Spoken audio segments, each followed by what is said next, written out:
the main thing that we want to do is go over what you guys found. Yeah. And to educate the public as to, hey, when you see this, this is what it potentially could be. Yesterday I was testing microcystin concentrations in beach sand that our friend Vic collected last month. So we were looking for this chemical, microcystin, that's associated with the toxic blue-green algae that's been in Lake Okeechobee and Cape Coral and the St. Lucie River. So people had noticed that there was green scum washed up on the beaches around this area, and they wanted to know if that was the same toxic algae that was coming out of the Caloosahatchee, coming out of Cape Coral, coming out of Lake Okeechobee, and if that was going to be a danger to sit on. Well, we found that some of these samples do have microcystin in them, which means that that toxic freshwater algae is spilling all the way out and getting onto some of our saltwater beaches here. So the fact that it's on the beaches at all just kind of suggests that there's a lot of fresh water being dumped out in order for this freshwater algae to be deposited on the beaches. Okay. Water with 1 part per billion or more of microcystin in it is considered unsafe to drink.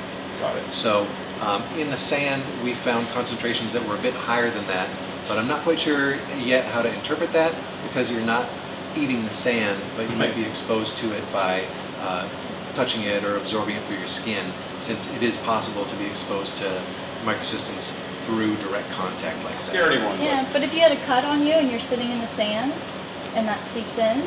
Yeah, and for various other reasons, you shouldn't go to the beach if you have cuts or open wound.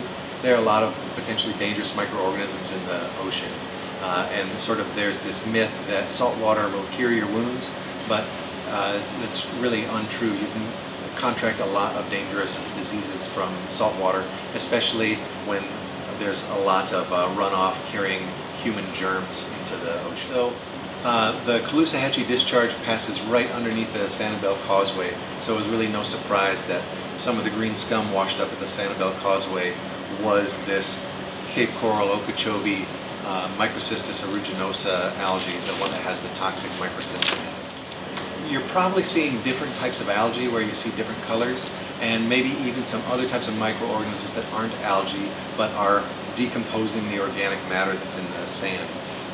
There's sort of a whole rainbow of colors of algae and other microorganisms, and unless you have an expert looking at them under the microscope, it's really tough to say just by looking at them what they might be. In salt water, I think that the toxins from the red tide, the brevetoxin, are our greatest worry, and in fresh or more brackish waters is where the blue-green algal toxins are a big concern. Got it. Got it. Do you think sand is a worry if there's colors? Yeah, I Should would be a say concern. don't sit on the colored sand, kids. Okay. That's what people need to hear. Yeah. Perfect. Well, Dr. Douglas, Kat, Thank you, sir. All right. I appreciate it and all your work you're doing here. I mean, the interesting thing to us was that there was some microcystin in the sand.